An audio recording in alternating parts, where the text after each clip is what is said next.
Então, o tema da reflexão de hoje é livre-arbítrio e responsabilidade. Deus, todos os espíritos, criou todo o universo, desde o gigante até o muito pequeno. Ele deu-nos, a nós espíritos, a oportunidade de nós evoluirmos pelo nosso mérito, pelos nossos esforços, pela nossa vontade, pela nossa persistência. Os desafios surgem constantemente, mas nós temos potencial para superar esses desafios, por mais problemáticos que possam parecer. Porque Deus não dá um peso maior do que nós podemos carregar. No Livro dos Espíritos, Allan Kardec, que foi o primeiro a investigar os fenômenos espíritas, ele perguntou aos espíritos superiores se o homem tem o livre-arbítrio de seus atos. Porque o livre-arbítrio ele vai se enquadrar dentro da lei de liberdade. Então, o livre-arbítrio é a nossa possibilidade de decisão, nossa mente decidir o que nós vamos fazer, o que nós vamos falar. E a resposta dos espíritos foi a seguinte: já que tens a liberdade de pensar, tem também a de agir. Porque os espíritos, em respostas anteriores, já haviam deixado clara a nossa possibilidade de pensar. Não há possibilidade de restringir outras pessoas no nosso pensamento.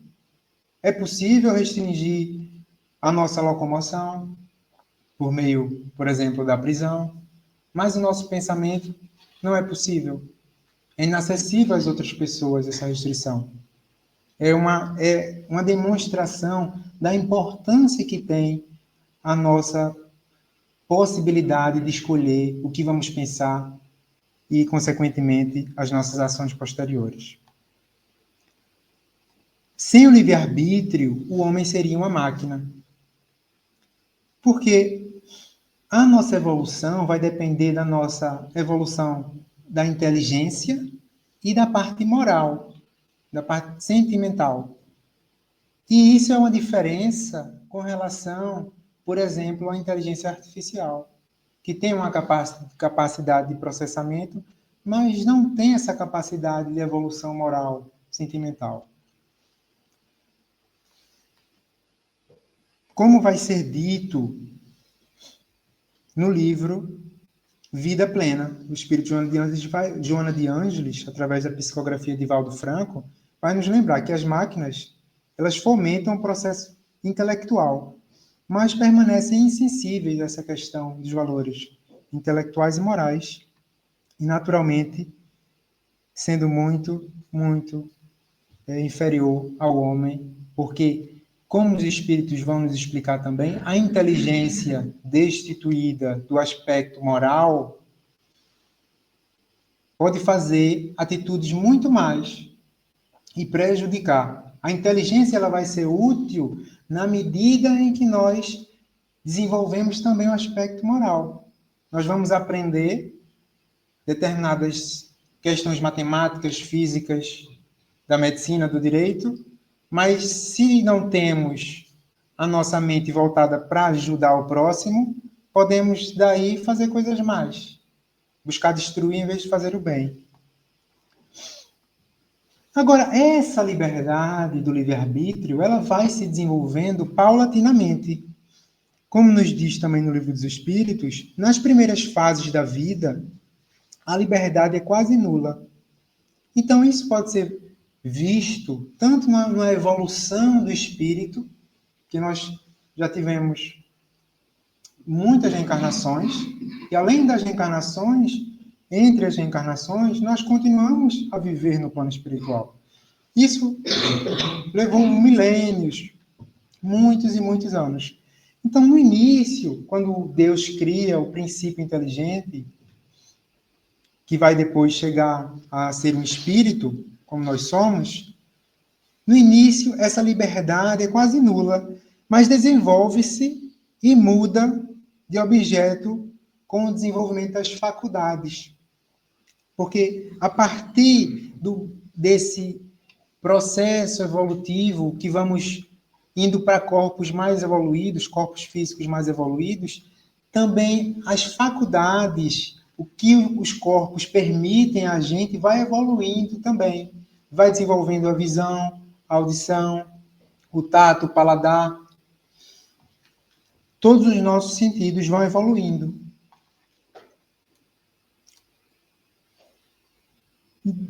Sobre a perspectiva de uma encarnação, quando nasce o espírito, um bebê, ele também vai ter ali uma limitação muito grande do livre-arbítrio, quase nulo o livre-arbítrio. Por quê? Porque até os 7 anos, como nos diz no Espírito Emmanuel, por meio de Chico Xavier no livro O Consolador, até os 7 anos o espírito ainda se encontra em fase de adaptação para a nova existência que lhe compete no mundo.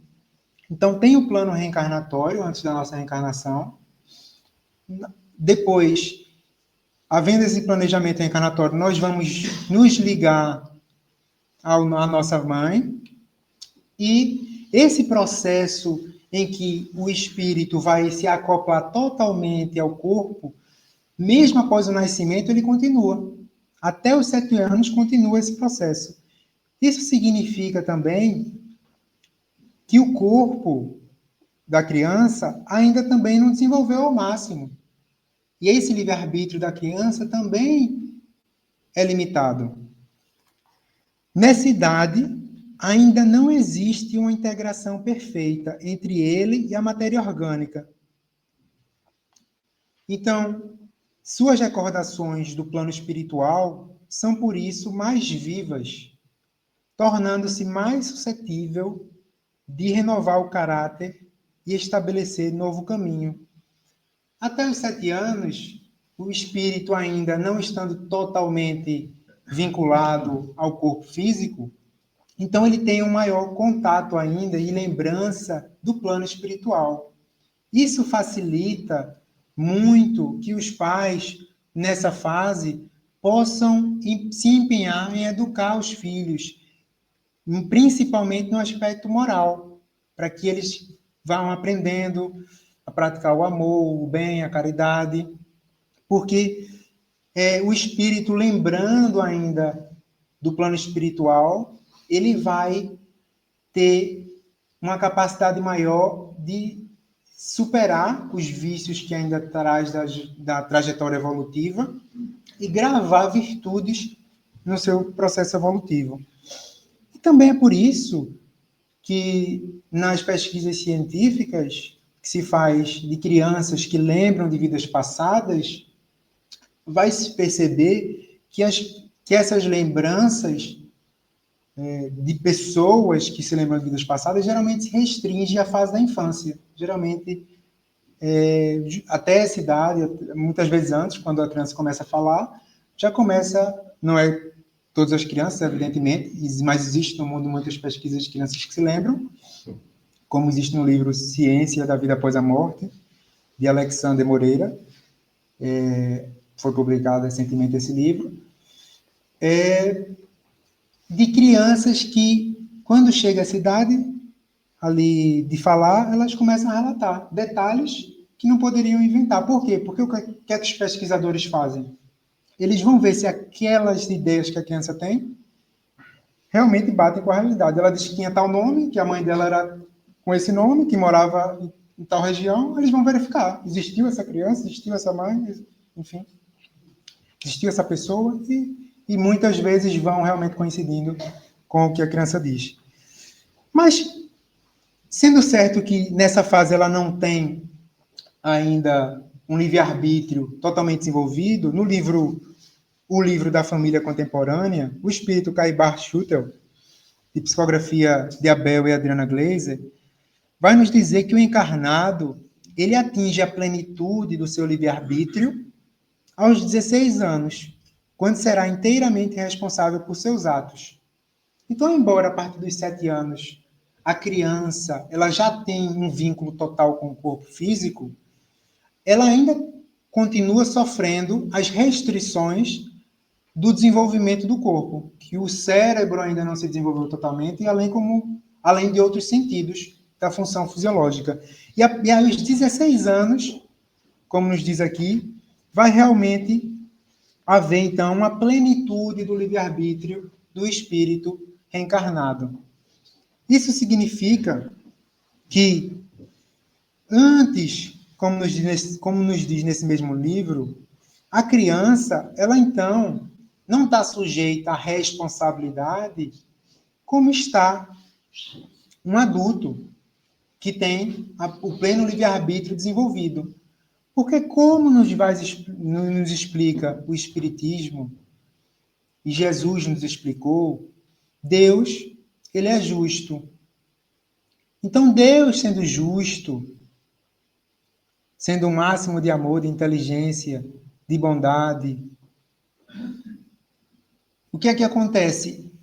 O fato de nós termos o livre-arbítrio também nos coloca em uma situação que devemos exercitar esse livre-arbítrio para o bem. Mas esse dever, ele vai ser graduado na medida da nossa potencialidade. Então, na medida que nós desenvolvemos a nossa inteligência, nós vamos ficando também mais responsáveis. Assim como quando nós desenvolvemos mais a nossa moral, o nosso sentimento.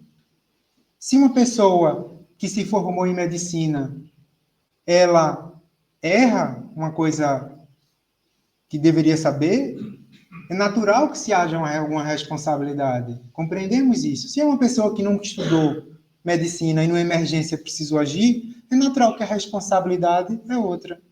Porque a pessoa não tinha o conhecimento necessário ali para fazer diferente.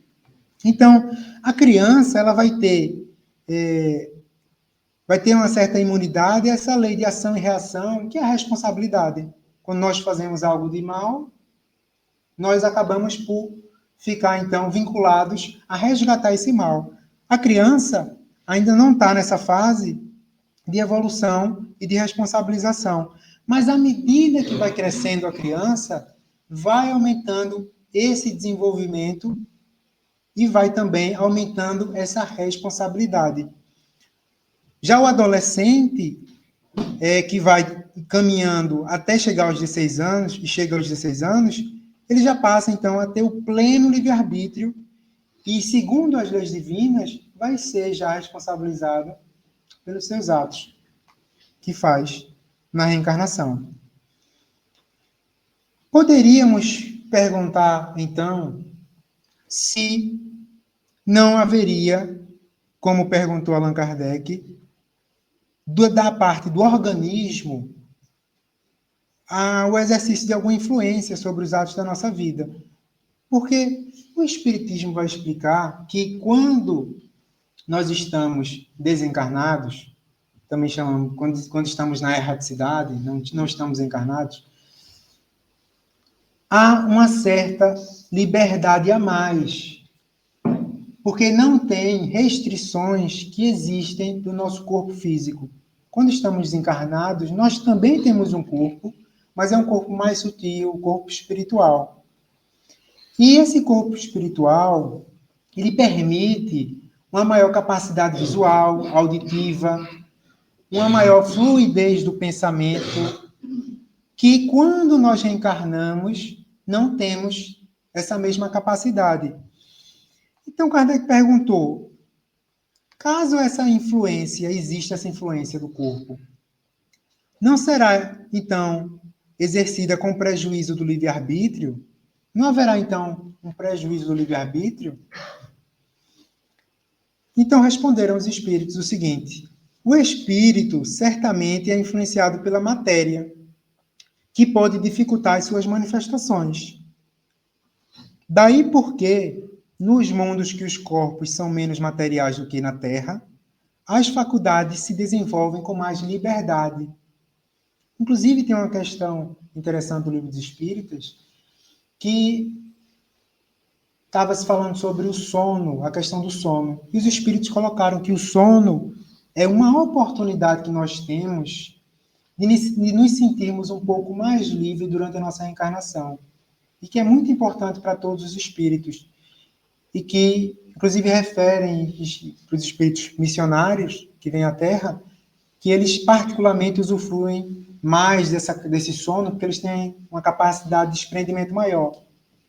Então, esse 1/3 da nossa vida, mais ou menos, se dorme 8 horas por dia, que é 1/3 do dia, mais ou menos, não é em vão, como o Espiritismo nos explica.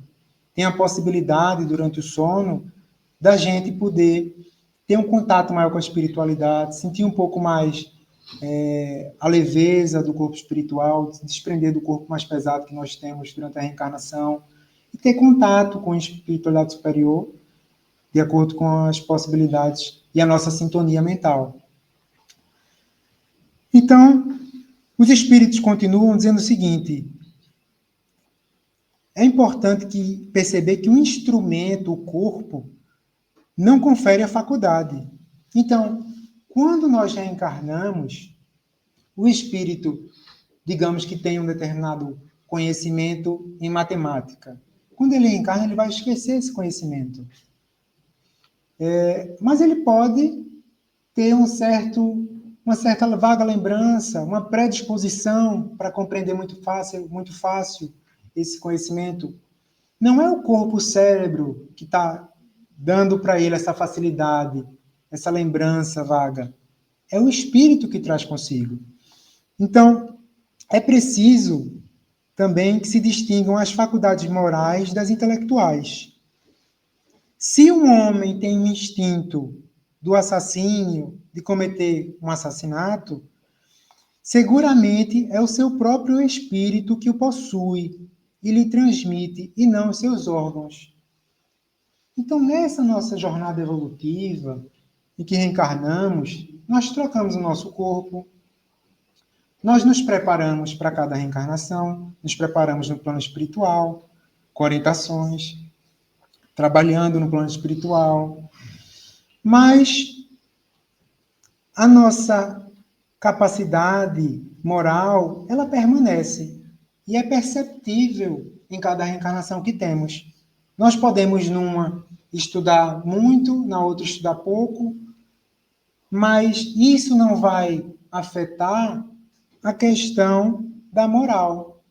Seja na reencarnação que a gente vem com a possibilidade de estudar muito ou estudar pouco, o aspecto moral, ele vai vir com a mesma bagagem, porque se nós vivemos milhares de anos e temos aquela moral, não é o fato de nós estudarmos um determinado conhecimento aqui na Terra que vai mudar a moral. Então, isso é algo que nos acompanha na nossa encarnação. O aspecto moral, o nosso sentimento de ser mais benevolente, de ser mais indulgente com as imperfeições alheias, de perdoar as ofensas. Então, mas, por outro lado, é importante também compreender as restrições que o corpo pode causar à nossa manifestação de livre-arbítrio. Aquele cuja inteligência é perturbada por uma causa qualquer, não é mais senhor do seu pensamento e, desde então, já não tem liberdade. Tem os casos em diferentes medidas, desde os mais perceptíveis, dos menos, que o espírito reencarna e, além da limitação geral que existe para todos os espíritos, porque nós saímos de um plano mais sutil, com maior liberdade, para um plano menos sutil, mais grosseiro, com menos liberdade, porque até no plano espiritual existe a levitação, ou seja, a locomoção a partir do pensamento, sem precisar andar, a referência sobre a perspectiva espiritual é como se nós estivéssemos nos arrastando, né? Porque eles levitam e conseguem se deslocar rapidamente, a depender da evolução também do espírito, com o poder do pensamento, e na velocidade do pensamento. Mas é importante perceber que, além dessa restrição geral do plano físico, existem também restrições particulares. Muitas vezes pode acontecer de vir algum déficit, alguma deficiência, alguma limitação cognitiva no cérebro, por exemplo, de um espírito que vem reencarnar. E isso, naturalmente, vai limitar o livre-arbítrio daquele espírito. Isso vai ser considerado na lei de responsabilidade. Porque não é pedido a quem nunca foi dado nada. A gente não pode dar o que a gente não tem. Então, se a pessoa não tem um livre-arbítrio, como é que ela vai oferecer ali algum bem, algum ato de caridade? Ela não tem um livre-arbítrio. E não pode ser responsabilizada. Por isso que no Novo Testamento, Jesus nos trouxe um ensinamento que a quem muito é dado, muito lhe será pedido. À medida que nós recebemos na nossa jornada evolutiva amor, apoio, na parte sentimental, moral, na parte intelectual, na parte financeira. Então, tudo isso são empréstimos que nos são dados nessa oportunidade para que nós possamos canalizar para o bem, canalizar para o benefício de nosso e das outras pessoas. Então, essa aberração, essa limitação na capacidade de pensamento constitui muitas vezes uma punição para o espírito, que em outras existências tenha sido fútil e orgulhoso, ou possa ter utilizado mal as suas faculdades. Então,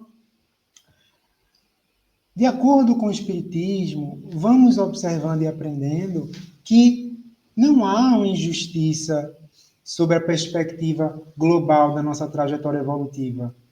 Porque tudo que nos acontece é uma oportunidade de aprendizado, de evolução. Pode ser que não percebamos agora e, de fato, sobre a perspectiva terrena, seja injustiça. A pessoa não fez aquilo e as pessoas consideram que ela fez aquilo.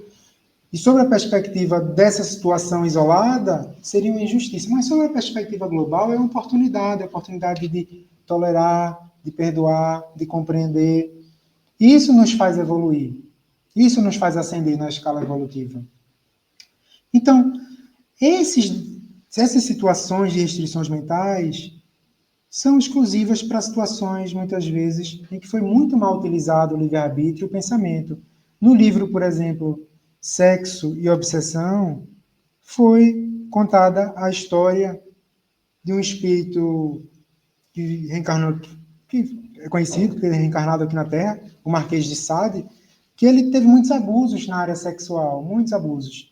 E passou depois, aproximadamente 200 anos, no plano espiritual, continuando esses abusos e esses exageros.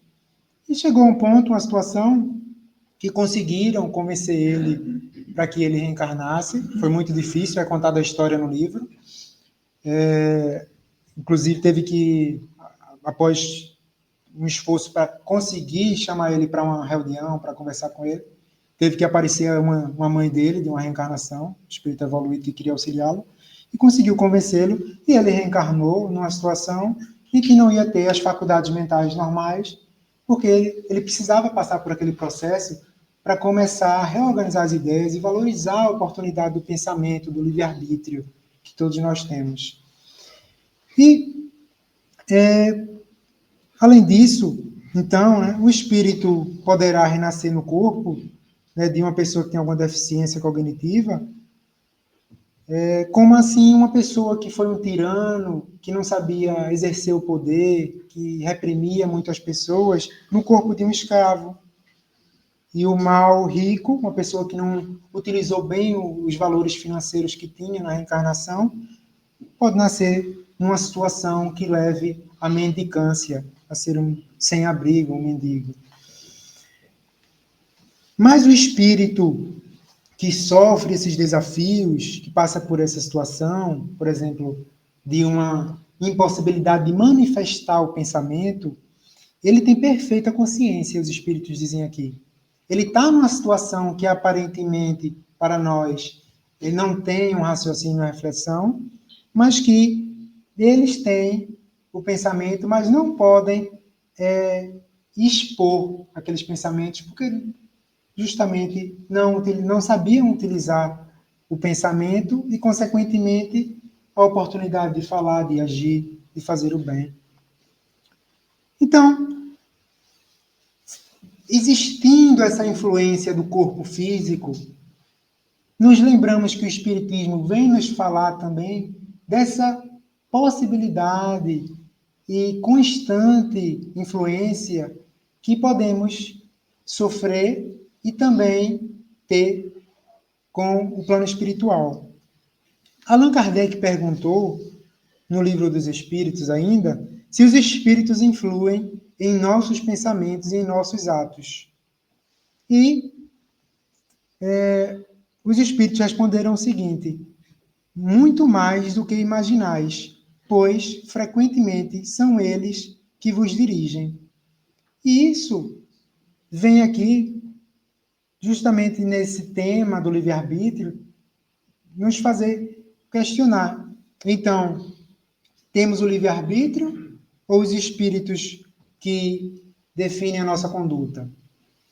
Nós temos o livre-arbítrio. Os espíritos, eles vão buscar nos inspirar, nos sugerir ideias para o bem ou para o mal, a depender do estágio evolutivo dos espíritos.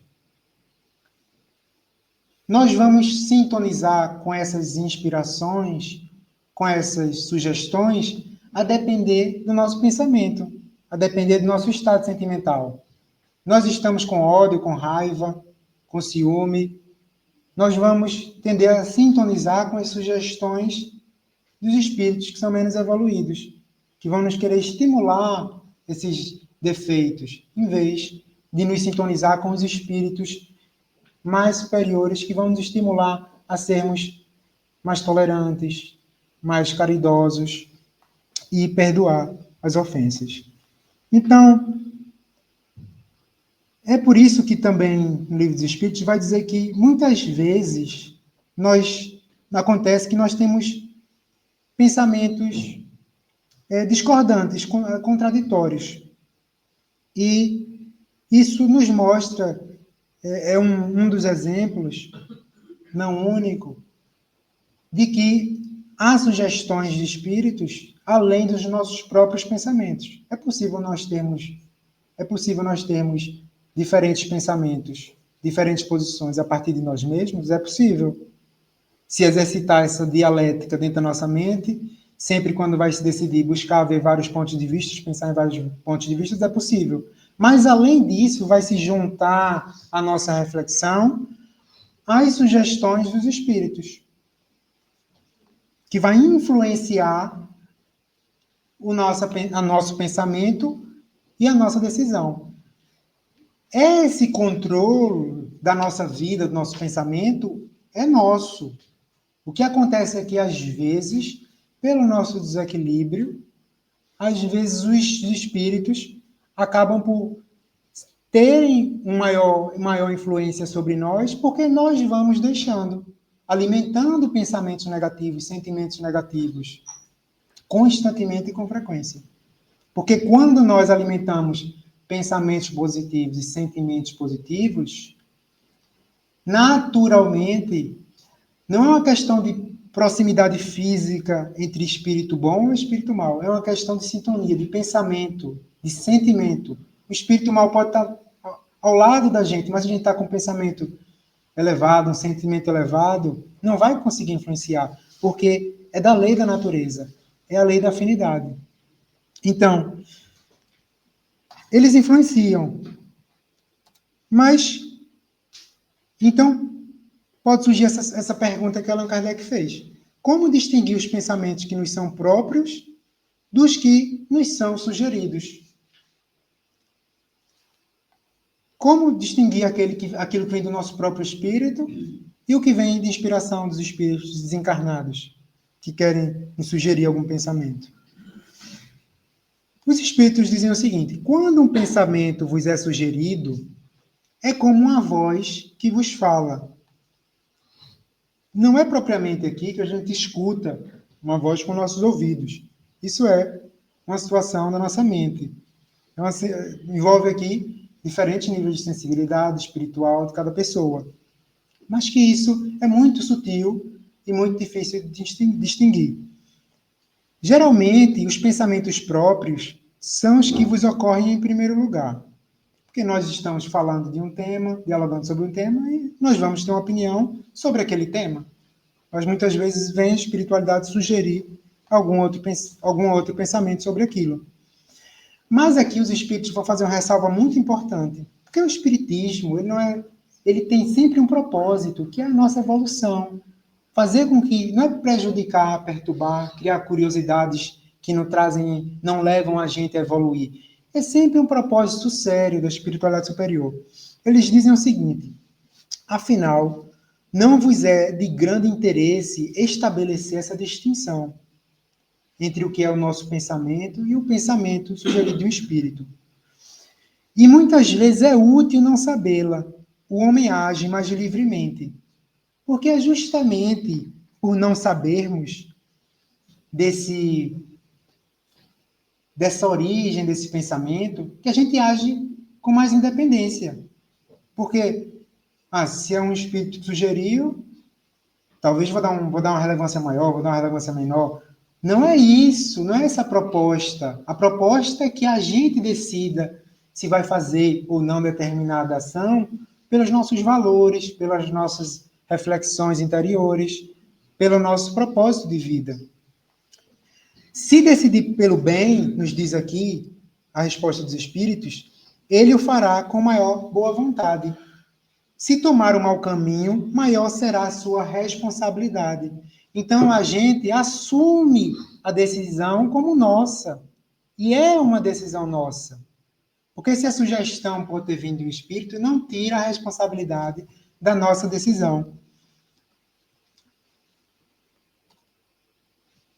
Em seguida, inclusive, antes disso, tem uma parte no livro Libertação, que é a psicografia do espírito André Luiz, que é do espírito André Luiz através da psicografia de Chico Xavier, que vai falar nesse livro, no capítulo 16, Encantamento Pernicioso, sobre a situação de uma casa espírita, que uma médium, ela estava fazendo os trabalhos numa casa espírita, e o espírito de André Luiz, junto com o instrutor, estava acompanhando esses trabalhos, e percebeu que a médium, após os trabalhos, aquela luz que brilhava se apagava. Então, ele perguntou o que acontecia para o instrutor, o espírito André Luiz perguntou, eles estavam desencarnados, acompanhando os trabalhos no centro espírita, e disse que ela estava passando por uma situação de descontrole emocional, sentimental, porque estava a ter ciúmes do marido, que também era trabalhador naquela casa espírita. E a partir desse sentimento que ela foi alimentando, embora ela tivesse a proteção, e enquanto estava no trabalho, no centro espírita, ela não tinha a luz própria, quando acabava esse trabalho, a brilhar, tanto ali no centro espírita, quando acabava os trabalhos, como em qualquer outro lugar. E nisso foram acompanhar ela durante a noite e perceberam que ela tinha alimentado um pensamento de ciúme, de sentimento durante todo o dia, e durante a noite, quando há uma possibilidade de a gente se desprender um pouco do nosso corpo físico, ela foi em direção ao encontro de dois espíritos que queriam prejudicar a vida dela e os trabalhos dela religiosos no centro espírita. E esses espíritos alimentavam a ideia de que o marido dela estaria atraindo, que ela era uma vítima, e etc. E nisso vem aqui no assunto do livre-arbítrio nos demonstrar que o nosso pensamento ele vai influenciar na nossa fala, no nosso ato, nas nossas omissões, que não basta a gente apenas não fazer o mal. Quando a gente apenas não faz o mal, a gente vai ser responsável pelo todo o bem que a gente deixou de fazer. A gente tem que fazer o bem, uma atitude positiva. E nesse caso aqui vai nos exemplificar que o pensamento, o sentimento negativo, influenciou até no momento do sono, um momento tão importante para todos nós que estamos aqui encarnados. Então, o pensamento equilibrado durante o dia e particularmente também durante a noite, antes de dormir, possibilidade de fazer uma leitura de um texto com os ensinamentos de Jesus, nos auxilia a ter uma noite mais tranquila e podermos ter um contato com espiritualidade mais proveitosa e benévola que queira nos auxiliar. Então, esse livre-arbítrio é uma lei que vai ser encontrada em todos os detalhes da nossa vida. Como a gente vai distinguir, então, um pensamento sugerido, se um pensamento sugerido vem de um espírito bom ou de um espírito mau? Os espíritos vão responder o seguinte: estudai o caso. Os espíritos bons só aconselham o bem. Cabe a vós distinguir. Então, a distinção é uma distinção geral. A gente tem que saber distinguir os nossos próprios pensamentos. Os nossos próprios pensamentos são bons? Se o pensamento vem ou não de outro espírito, de um espírito desencarnado ou não, não é o mais relevante. É saber desenvolver essa capacidade de comparar os pensamentos com os ensinamentos que Jesus nos trouxe. Esse pensamento está de acordo com a ideia de benevolência para com todos, de indulgência para com as imperfeições alheias, de perdão para com as ofensas que ocorreram para conosco? Os espíritos vão buscar, respeitando esse livre-arbítrio, nos influenciar da melhor forma possível, os espíritos que estão no trabalho do bem. Como tem no livro Missionários da Luz, psicografia de Chico Xavier, do espírito André Luiz, vai nos contar uma situação em que tinha um espírito sendo preparado para reencarnar, Sigismundo, e o pai queria recebê-lo, que ia receber Sigismundo como filho, tinha sido assassinado por ele. O pai que ia receber tinha sido assassinado pelo espírito que ia reencarnar como filho, numa reencarnação anterior. E estava buscando-se uma aproximação, porque a lei da natureza, ela respeita o livre-arbítrio. Então, estava se buscando, antes da reencarnação, antes da ligação do espírito à mãe, antes da concepção, que o pai aceitasse receber aquele algoz de outra vida como filho. Mas o pai não estava lidando muito bem.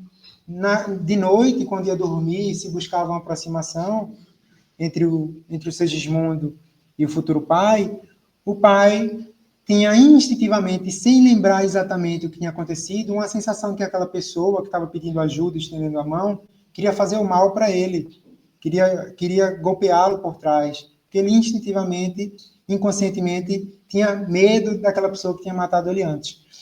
E aí, num jantar, os espíritos não podendo, num jantar em família, estava esse pai, essa futura mãe, e um filho primogênito desse casal, os espíritos vão, André Luiz e um instrutor, buscar auxiliar. No caso, o espírito instrutor, que estava com André Luiz, não podendo agir e inspirar diretamente o pai, que estava numa situação, estava triste, estava respondendo à esposa com monossílabos, dizendo sim, não, a esposa tentando buscar um diálogo, que é muito importante o diálogo no ambiente doméstico, como nos diz aqui nesse livro. É com o diálogo, o gosto pelo diálogo entre os cônjuges, entre os familiares, que vai se desenvolvendo uma relação como a fraternidade e o amor.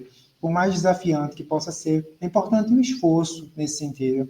Então, o espírito instrutor, ele vai perceber que o esposo nessa situação não estava muito suscetível de ser auxiliado. Então, ele vai junto à criança, um menino de 3 anos, Joãozinho, que estava também sentado na mesa de jantar. Então, ele vai influenciar a que Joãozinho perguntasse o seguinte para a mãe. Vai dizer o seguinte: mamãe, por que papai está triste? Aí a mãe vai dizer o seguinte: não sei, Joãozinho, ele deve estar preocupado com os negócios, meu filho. E o que são negócios, mamãe? Tornou a criança ingênua. São as lutas da vida. O menino fitou a mãezinha com atenção e perguntou: papai fica alegre nos negócios? E a mãe respondeu: fica sim. E Joãozinho respondeu: e por que fica triste em casa? E assim foi o diálogo acontecendo. A criança com perguntas aparentemente ingênuas, e os pais, naturalmente, sem imaginar que tinha ali um espírito do bem influenciando as perguntas que a criança estava fazendo, conseguiu a criança, a partir dessas perguntas, fazer com que o pai viesse a tomar uma outra atitude nesse jantar e buscar explicar a Joãozinho que, na verdade, ele estava só um pouco triste, mas que já ia mudar de postura, já mudou a situação sentimental daquele pai. E, inclusive, a criança também, sob influência do espírito, chamou o pai para rezar naquela noite, junto com a mãe, como fazia a criança e a mãe sempre.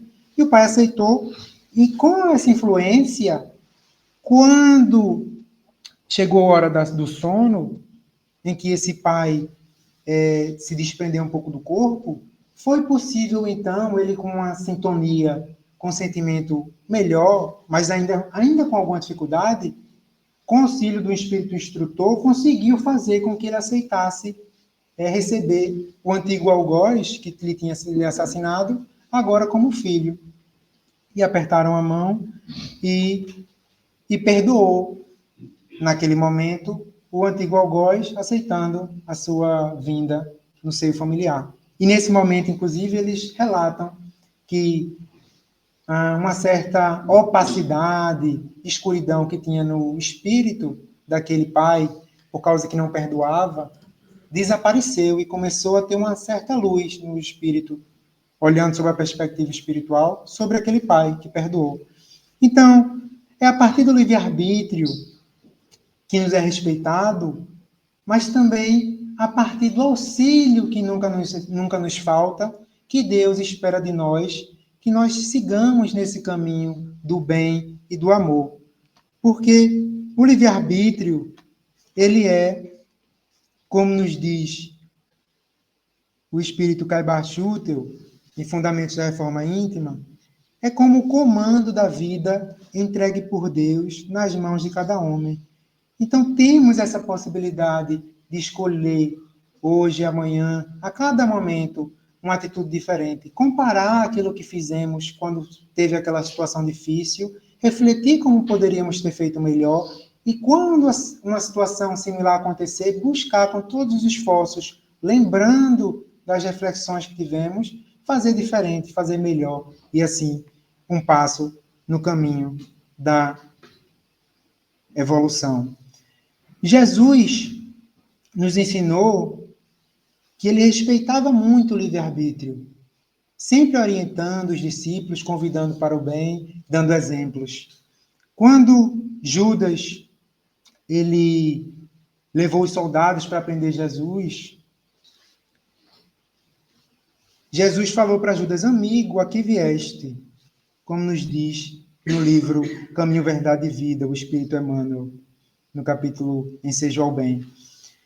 Dando oportunidade, ainda naquele momento, não reprimindo, não contrariando, não apresentando um rosto fechado, não ficando triste e resmungão por causa que uma pessoa não agiu como a gente gostaria. Jesus tratou ele com o maior respeito, respeitando o livre-arbítrio dele, mas convidando ele para o bem. Amigo, a que vieste? Dando uma oportunidade de ele mudar a trajetória, a traição que ele estava fazendo para com Jesus.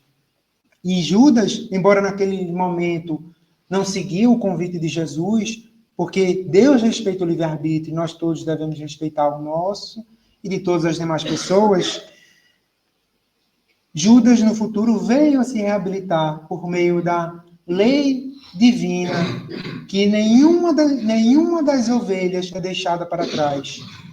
E quando Paulo começou a perseguição contra os seguidores de Jesus, seguindo para a cidade de Damasco para continuar a perseguição, encontrou Jesus, que em vez de repreender, de criticar, de condenar, falou: Saulo, Saulo, por que me persegues?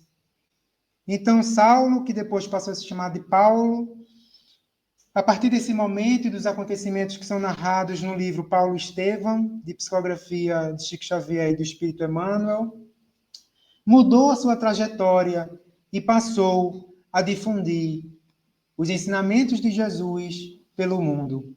Então, que a partir dos convites de Jesus, que ele nos deixou através do Evangelho, do Novo Testamento e dos esclarecimentos detalhados do Espiritismo, possamos, hoje e amanhã, a partir do livre-arbítrio, buscarmos fazer melhor e com mais amor nos nossos corações. Lembrando que, mesmo na cruz, Jesus deu a lição da tolerância e da compreensão para com os ladrões que estavam ao seu lado e do perdão para todos aqueles que tinham feito mal e lhe condenado naquela situação.